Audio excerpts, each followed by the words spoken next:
You found it. Your home for the best content on your favorite team, the Fighting Tigers of LSU. Do us a favor. Subscribe to the channel. Leave your comments below.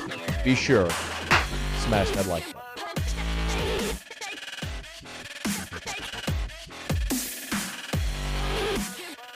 So LSU had football practice on Saturday, and there was player availability afterwards. And it was really interesting to hear from Myles Brennan for a lot of different reasons, because he is, the guy on this roster that I think most people are looking at, and it's fair to say are pulling for because of everything he's been through, which we've talked about. And when Brennan met with the media, he talked about a lot. For example, he was asked about can you play number 7, please? He was asked about Jaden Daniels coming in, and if that bothered him, considering in his return from the portal, thought he was going to be the guy. I mean, this is quarterback competition number 6, so I'm used to it. I know what I have to do. I've done it before. I've gone out there and I've played. I've gotten the job done before.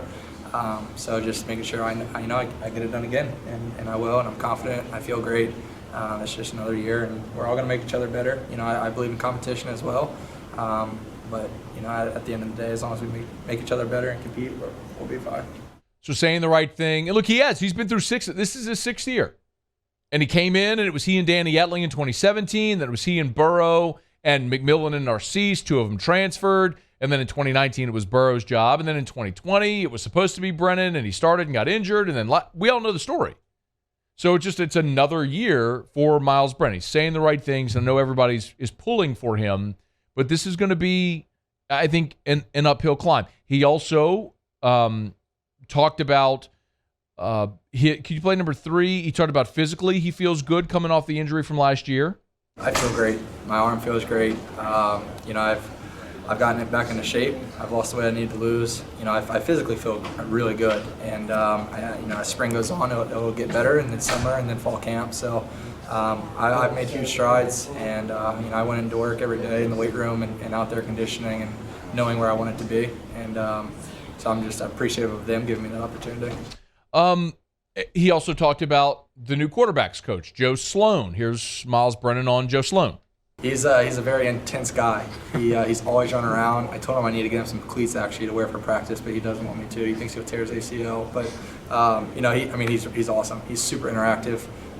He's going to make sure we work. We're not sitting on the sidelines with our helmets off drinking water. We're working just like the rest of the guys are. So, Brennan, all the things that you'd want to hear from a veteran guy, a leader, an experienced guy, sounds the part, right? But there was one thing which had nothing to do at all with what they were doing on the practice field that stood out most to me.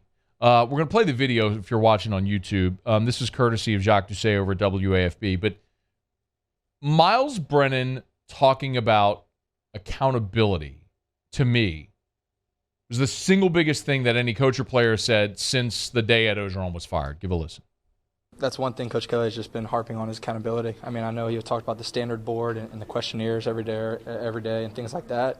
And there's really no pushing something to the side. I mean, if you're late, and you're going to pay the consequences. If you don't show up for something, tutoring, class, I mean, everything's mandatory, and it's either there's no getting around it. If you don't do it, you're going to get caught. So I think some guys may have previously been able to get through it, and I think now they know it's. I mean, we have to all be accountable to each other.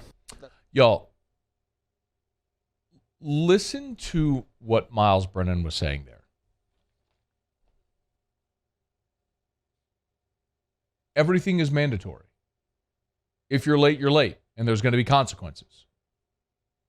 Tutoring, class. In the past, some guys might have been able to get away with it. Listen to what he's telling you. When you were in middle school and you'd go to lunch, like how did you go to lunch in middle school?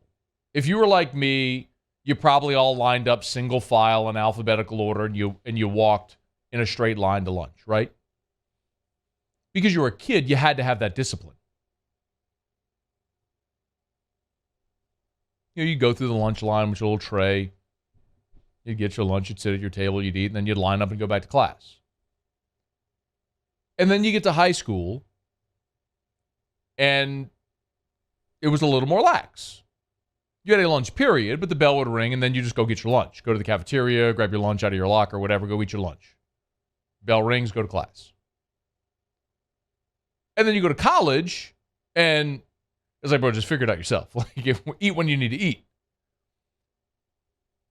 Right now, this team is in middle school because they have been largely leaderless and without restriction.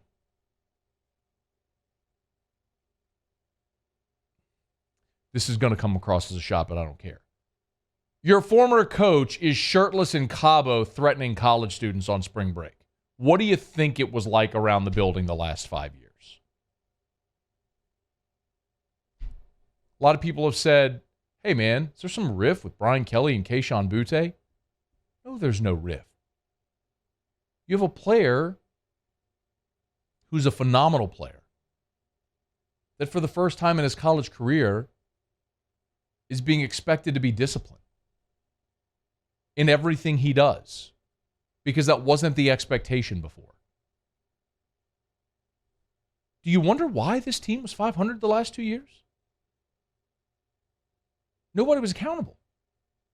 You went into game week in your season opener last year practicing John Emery all the way up until the Thursday before the game when you found out he was ineligible.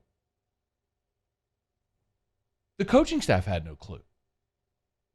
It trickled down. It was so evident into everything they did. Think about how many times last year. Think about how many times Max Johnson's under center or standing there, like looking to the sideline, begging them to get him a play.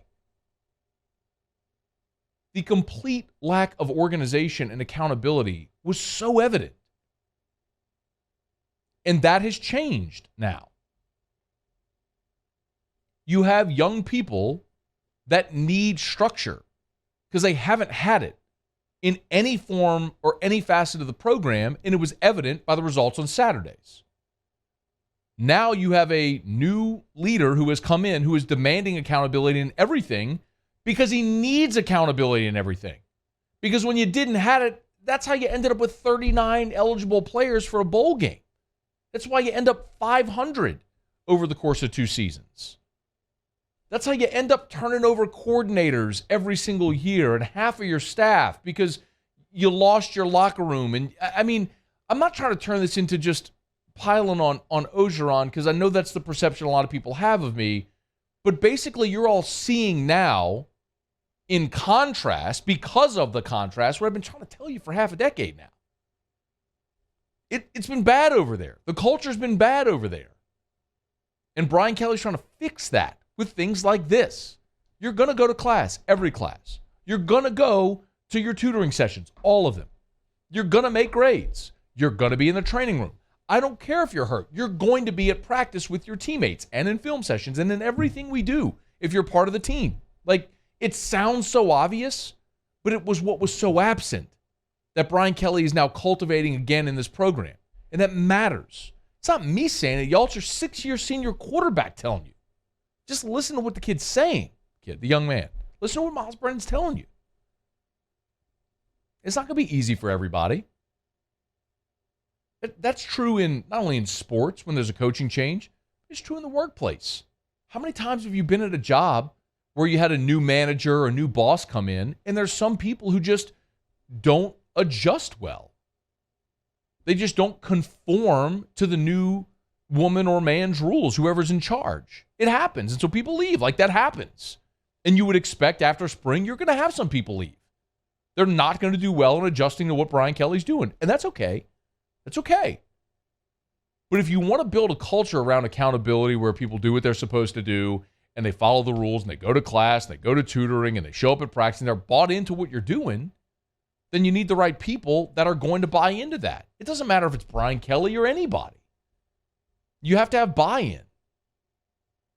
Y'all, I mean, the way that Brian Kelly talked about Kayshon Boutte was the same way that Nick Saban last year talked about his all-everything tight end recruit who wasn't really doing the things that he expected a great player like that to do. The kid transferred. I mean, it was Jaleel Billingsley.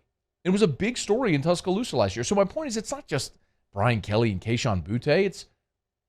There's a lot of places where things like that happen, even in the standard bearer program of all of college football. So, I mean, you're gonna have growing pains. I mean, they'll say you can't make an omelet without cracking a few eggs, and that's gonna happen. But the end product, what we all think is gonna happen also, is gonna be much better as well. And this is the start of it. So I heard that from Myles Brennan, and that was the thing more than anything that made me go like, ding, light bulb. You want to win, you got to start by changing the culture. Get buy-in for what you're doing. And that process is beginning with everybody, in everything. Hey, thanks so much for watching. Please leave your comments. I love to interact. And be sure to hit the red subscribe button below.